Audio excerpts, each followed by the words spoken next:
ಈ ರೀಡಿಂಗ್ ನಿಮಗೆ ಅನ್ವಯಿಸಿದರೆ ಅಥವಾ ರೆಸೊನೇಟ್ ಆದರೆ ಮಾತ್ರ ತೊಗೊಳ್ಳಿ, ಇಲ್ಲ ಅಂದರೆ ಬಿಟ್ಬಿಡಿ. ಇದು ಒಂದು ಜನರಲ್ ರೀಡಿಂಗ್ ಮಾತ್ರ ಆಗಿರುತ್ತೆ. ಕಾರ್ಡ್ಸ್ನ ಶಫಲ್ ಮಾಡಿದಾಗ ಫೆಬ್ರವರಿ ಮಂತಲ್ಲಿ ನನಗೆ ಫಸ್ಟ್ ಕಾರ್ಡ್ ಟೆಂಪ್ರೆನ್ಸ್ ಕಾರ್ಡ್ ಬಂದಿದೆ.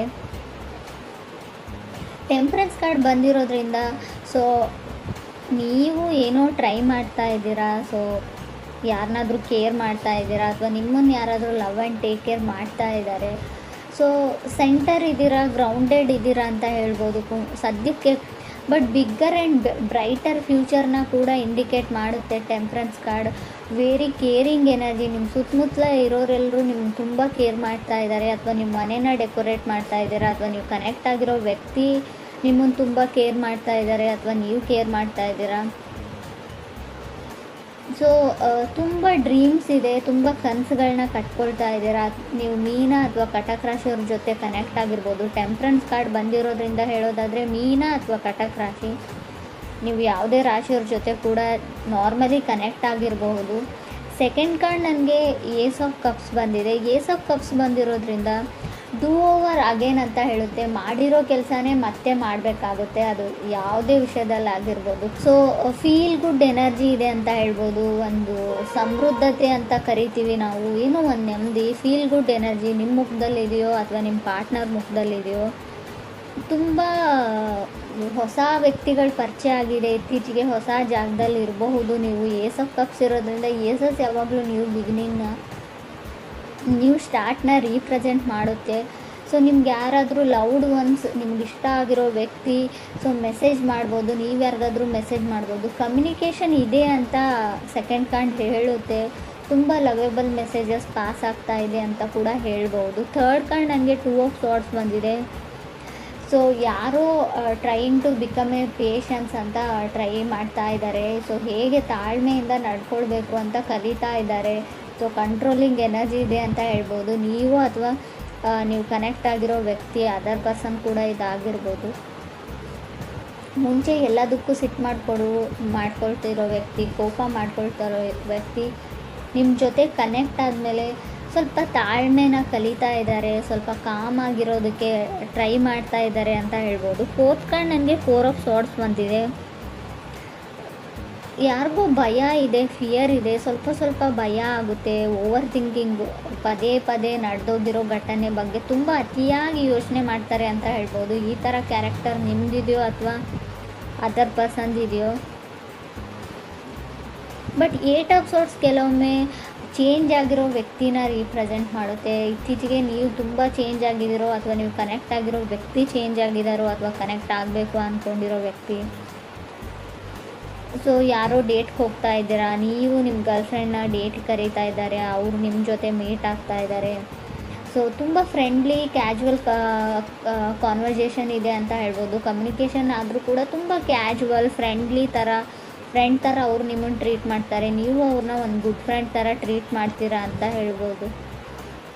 ಫಿಫ್ತ್ ಕಾರ್ಡ್ ನನಗೆ ಸಿಕ್ಸ್ ಆಫ್ ಕಪ್ಸ್ ಬಂದಿದೆ. ಸಿಕ್ಸ್ ಆಫ್ ಕಪ್ಸ್ ಕೆಲವೊಮ್ಮೆ ಸಿಕ್ಸ್ತ್ ಪ್ಲೇಸಲ್ಲಿ ಬಂದರೆ, ಅದು ಕೂಡ ಏಟ್ ಆಫ್ ಸೋರ್ಟ್ಸ್ ಆದಮೇಲೆ ಬಂದರೆ ಫ್ಲರ್ಟಿಂಗ್ ಎನರ್ಜಿ ಅಂತ ಹೇಳ್ತೀವಿ.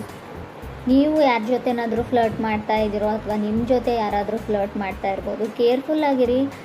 ಸೊ ಅವ್ರಿಗನ್ಸುತ್ತೆ ನಾನು ಫ್ರೆಂಡ್ ಮಾಡ್ಕೊಳ್ತಾ ಇದ್ದೀನಿ, ಕ್ಯಾಶುವಲ್ ಫ್ರೆಂಡ್ಸ್ನ ಮಾಡ್ಕೊಳ್ತಾ ಇದ್ದೀನಿ ಅಂತ ಅವ್ರು ಥಿಂಕ್ ಮಾಡ್ತಾ ಇರ್ಬೋದು. ಬಟ್ ಬೇರೆಯವರು ಅಥವಾ ನೀವಾಗಲಿ ಯಾರಾದರೂ ಇಬ್ಬರಲ್ಲೊಬ್ಬರು ಸೀರಿಯಸ್ ಆಗಿದ್ದೀರಾ ಅಂತ ಕೂಡ ಹೇಳುತ್ತೆ ಎನರ್ಜೀಸು. ಸ್ವಲ್ಪ ಕೇರ್ಫುಲ್ಲಾಗಿರೋದು ಒಳ್ಳೆಯದು.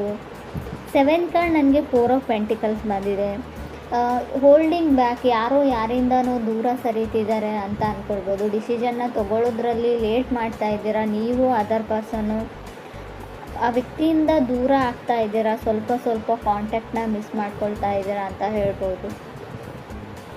ಏಟ್ ಕಾರ್ಡ್ ನನಗೆ ಟವರ್ ಕಾರ್ಡ್ ಬಂದಿದೆ. ಟವರ್ ಕಾರ್ಡ್ ಬಂದಿದೆ ಅಂತ ಭಯ ಪಡೋ ಅಗತ್ಯ ಇಲ್ಲ. Sometimes tower cards temperance card ಜೊತೆಗೆ ಬಂದರೆ ಖಂಡಿತವಾಗ್ಲೂ ಡಿಲೇ ಅಂತ ಹೇಳ್ತೀನಿ. ಯಾವುದೇ ವಿಷಯದಲ್ಲಾಗಿರ್ಬೋದು, ರಿಲೇಷನ್ಶಿಪ್ ವಿಷಯದಲ್ಲಾಗಿರ್ಬೋದು, ನೀವು ಮನೆ ಕಟ್ತಾ ಇದ್ದರೆ, ಏನಾದರೂ ಖರೀದಿ ಮಾಡ್ತಾ ಇದ್ದರೆ, ಯಾವುದಾದ್ರೂ ಇವೆಂಟ್ ಇದ್ದರೆ, ಎಲ್ಲಿಗಾದ್ರೂ ಹೋಗಬೇಕು ಅಂದ್ಕೊಂಡಿದ್ರೆ, ಎಲ್ಲದರಲ್ಲೂ ಡಿಲೇನ ಸಡನ್ ಅನ್ಎಕ್ಸ್ಪೆಕ್ಟೆಡ್ ಡಿಲೇ ಅಂತ ಹೇಳ್ಬೋದು. ಸೊ ನೀವು ರೆಡಿಯಾಗಿಲ್ಲ, ಯಾವುದಕ್ಕೂ ಇನ್ನೂ ಟೈಮ್ ಬೇಕು ಅಂತ ಹೇಳ್ತಾ ಇದೆ ಅಂತಲೂ ಹೇಳ್ಬೋದು. ಮೇ ಬಿ ಡೆಸ್ಟಿನಿ ರೆಡಿ ಇಲ್ಲ ಅಂತ ಹೇಳ್ಬೋದು. ನೀವೇನೋ ಮಾಡಬೇಕು ಅಂತ ಇದ್ದೀರಾ, ತುಂಬ ಎಕ್ಸ್ಟರ್ನಲ್ ಫೋರ್ಸಸ್ಸು ನಿಮ್ಮನ್ನು ತಡೀತಾ ಇದೆ, ಆ ಕೆಲಸ ಪೂರ್ತಿ ಆಗಕ್ಕೆ ಬಿಡ್ತಾ ಇಲ್ಲ ಅಂತ ಕೂಡ ಹೇಳ್ಬೋದು. ಸೊ 9th ಕಾರ್ಡ್ ನನಗೆ ಹ್ಯಾಂಗ್ ಮ್ಯಾನ್ ಬಂದಿದೆ. ಹ್ಯಾಂಗ್ ಮ್ಯಾನ್ ಕೂಡ ಅದನ್ನೇ ಹೇಳುತ್ತೆ, ಎಲ್ಲ ಕೆಲಸಗಳು ನಿಧಾನವಾಗಿ ಆಗುತ್ತೆ, slow and steady wins the race ಅಂತ ಹೇಳ್ತೀವಿ. ಎಷ್ಟೇ ನಿಧಾನವಾಗಾದರೂ ಕೂಡ ಕೆಲಸ ಕಂಪ್ಲೀಟ್ ಆಗುತ್ತೆ ಅಂತ ಹೇಳ್ಬೋದು. 10th ಕಾರ್ಡ್ ನನಗೆ 5 ಆಫ್ ಸಾರ್ಟ್ಸ್ ಬಂದಿದೆ.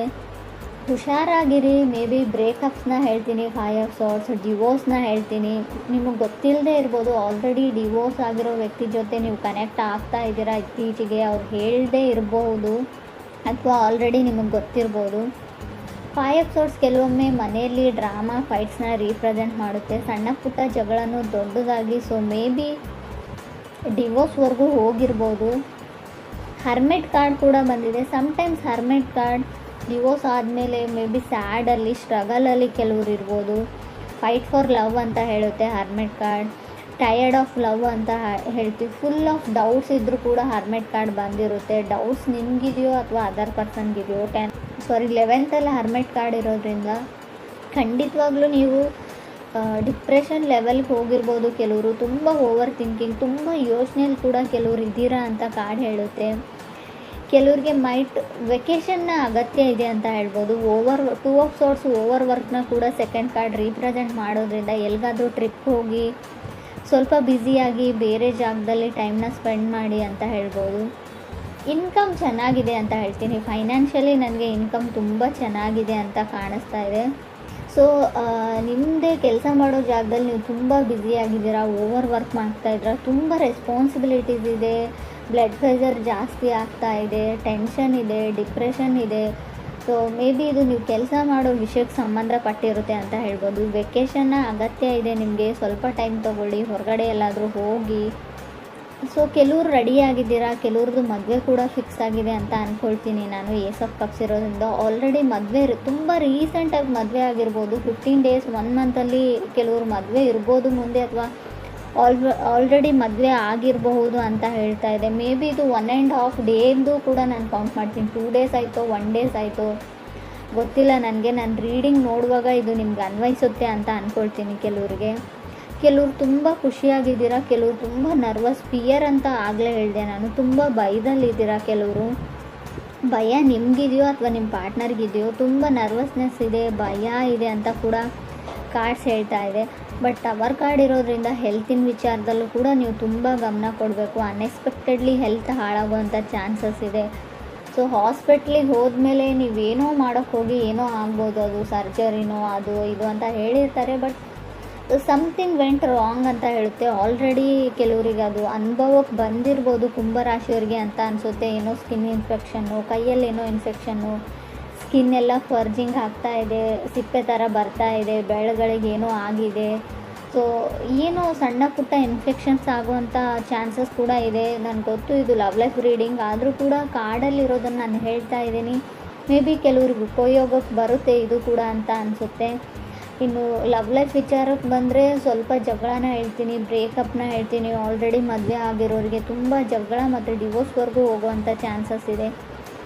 ತುಂಬ ಯೋಚನೆ ಮಾಡಬೇಡಿ. ಮಿಸ್ಅಂಡರ್ಸ್ಟ್ಯಾಂಡಿಂಗ್ ಕೂಡ ನನಗೆ ಕಾರ್ಡ್ಸಲ್ಲಿ ಕಾಣಿಸ್ತಾ ಇದೆ. ಟವರ್ ಕಾರ್ಡ್ ಇರೋದ್ರಿಂದ ಮಿಸ್ಅಂಡರ್ಸ್ಟ್ಯಾಂಡಿಂಗ್ ಆಗೋದ್ರ ಜೊತೆಗೆ ಅದನ್ನು ನೀವು 100% ನಂಬ್ತೀರಾ ಕೂಡ. ಸೊ ಗಮನ ಕೊಡಿ, ಯಾವುದೇ ವಿಚಾರ ಇರಲಿ ತುಂಬ ಸರ್ತಿ ಯೋಚನೆ ಮಾಡಿ ಡಿಸೈಡ್ ಮಾಡಿ. ಯಾವುದನ್ನು ಟವರ್ ಕಾರ್ಡ್ ಅಂದರೆ ಸಡನ್ ಡಿಸಿಷನ್ ತೊಗೊಳ್ಬೇಕು ಅಂತ ಅನಿಸುತ್ತೆ. ಸೊ ಕೋಪದಲ್ಲಿ ಕೊಯ್ಕೊಂಡಿರೋ ಮೂಗು, ಸೊ ನೀವು ಸಮಾಧಾನ ಆದಮೇಲೆ ಖಂಡಿತ ಬರಲ್ಲ. ಈ ವಿಚಾರದ ಬಗ್ಗೆ ಕೂಡ ನೀವು ತುಂಬಾ ಯೋಚನೆ ಮಾಡಬೇಕು. ಕೆಲವ್ರಿಗೆ ನನಗನ್ಸುತ್ತೆ ಹ್ಯಾಂಗ್ ಮ್ಯಾನ್ ಇರೋದ್ರಿಂದ ನಿಮಗೆ ಡಿಲೇ ಮಾಡೋಕ್ಕಿಷ್ಟ, ನೀವೇ ಯಾವುದನ್ನು ತುಂಬ ಎಳಿತಾ ಇದ್ದೀರಾ, ಯಾರಿಗೂ ತುಂಬ ಕಾಡಿಸ್ತಾ ಇದ್ದೀರಾ ಅಂತ ಕೂಡ, ನೋ ಹೇಳ್ತಾ ಇದ್ದೀರಿ ಅಂತ ಕೂಡ ಕಾರ್ಡ್ ಹೇಳುತ್ತೆ.